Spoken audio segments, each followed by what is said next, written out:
of Duty is one of the biggest video game franchises in the world, with sales in the billions of dollars. Huge, right? Yeah. Well, 2 Idaho companies found themselves in the game when their new designs changed the game in their industry.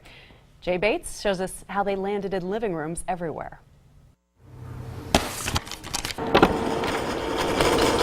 Care package awaiting orders. Call of Duty is one of the most popular video game franchises of all time. Millions of gamers play the game online every day, and the programmers want it to be as realistic as possible. That's how 2 Idaho companies got in the game. Contact. This loads in.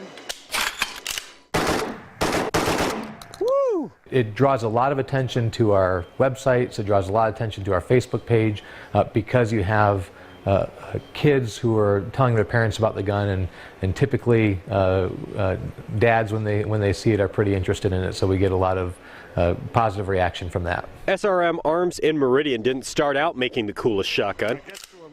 They make the shotgun that you own cooler. But then they came up with this. The SRM 1216. A 16-round,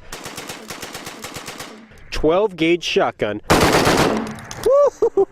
that met the needs of law enforcement. That is pretty awesome. And the military. The revolutionary design caught the eye of a certain video game franchise, and soon the buzz was booming. Care package awaiting orders. We have a number of people who come over to the booth because their kids play video games and they use the 1216. They want to see it in person. The guys at SRM could hardly believe when Activision called to ask if they would be in Call of Duty, but they aren't the only ones. Another Idaho company is there too.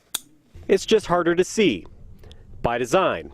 Yeah, initially I didn't really understand the reach that Activision had in the Call of Duty games. Cryptech began as 2 friends in the Army with an idea to mimic cargo netting on clothing.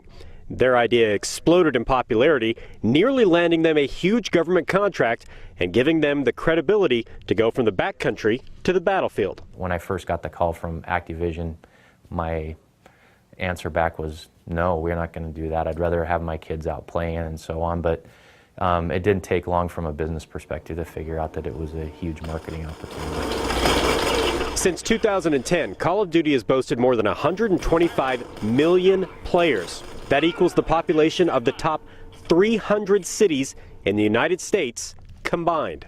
It wasn't until I started to hear some of the numbers and how there could be 20 or 30 million people at any one time playing this game worldwide and so on and so forth that I started to realize the exposure that may come out of that. Exposure has given both companies avenues in the civilian market, and with foreign militaries now looking to Idaho for the next big thing. And while I think that it's a very good representation of what the shotgun can do, the stuff that we build is actually better. A virtual part of the home state in your home. On the couch, I'm Jay Bates, Idaho on your side. Wow, both SRM and Cryptech say there's no way to actually quantify if being in the game has helped sales, but they both admit it certainly can't hurt, right? I bet it helps somewhere along the line. Pretty amazing stuff, but the actual gun itself is just the amazing part of all of this. The fact that they came up with that, something that can fire multiple rounds from a shotgun. I wish Jay had had more fun doing that story. He Yeah, had to really. play video games and shoot guns. He looked like he was having a bad day.